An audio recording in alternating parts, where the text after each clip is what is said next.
This is going to be a quick update on how to tackle the Level 1 Google Certified Educator examination. There's a couple resources on this step-to-step guide that'll be essential in that. One obviously is the curriculum, as well as a checklist that Eric Kurtz has made up. This link will actually ask you to make a copy. So what I would do first off is make a copy of that document. Once I make a copy, and now it's on my own Google Drive, and I can start so I can find it on my Google Drive quickly later. You may notice some check boxes here. So if you actually if you click on them, it selects all of them. If you double click, it only selects one of the boxes. And then when you right click, you can actually select the check marks. That's just a little FYI. When in doubt, right click, as I always say.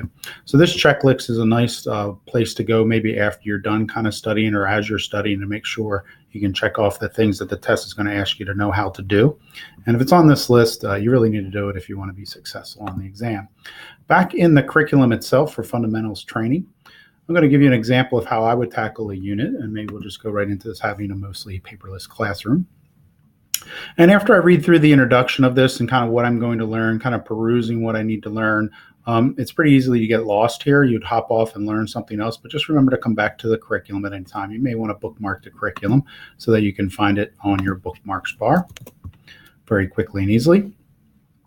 But basically what I would do is go to the unit review first to start off and kind of do a pre-assessment of my understanding. You also notice that it asks me to log in, and that's how it keeps your progress throughout the course. And gives you check marks along the way. As long as you get a unit review totally right, you can take it as many times, you'll get a green check mark for that unit. So after I look through the introduction, as I mentioned before, you want to go to the unit review. Clicking on the unit review gives up a quiz of 5 to 8 questions, multiple choice. I will say these questions are not worded as well as the actual examination itself. So don't get too frustrated on this.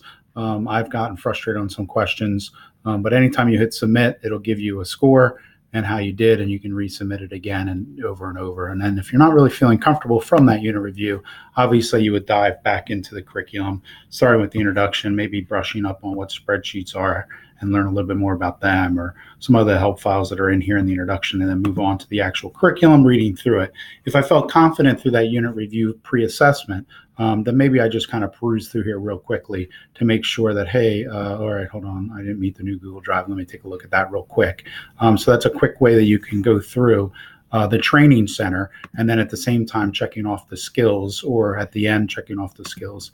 Each unit also has some jot down ideas in there, as well as see what educators are saying, which is a pretty powerful way to see how other teachers around the globe are using these tools with their students.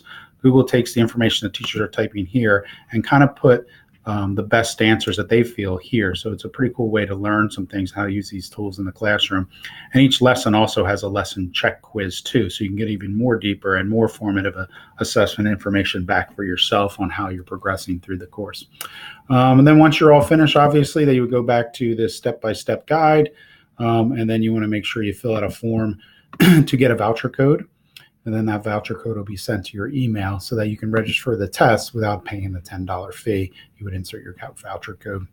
And then the exam in 12 to 48 hours will be ready for you, 24 to 48 hours. And then once you start the exam, you have 3 hours to complete it in one setting. If you passed or failed the test, please fill out this form. It's the same link either way. You'll be uploading your certification if you did pass. If you failed, that's just notifying us, and you'll be showing us some proof of your failure as well as proof of your work in the course itself. If you have any questions or concerns, please feel free to reach out to a coach or myself. Thanks.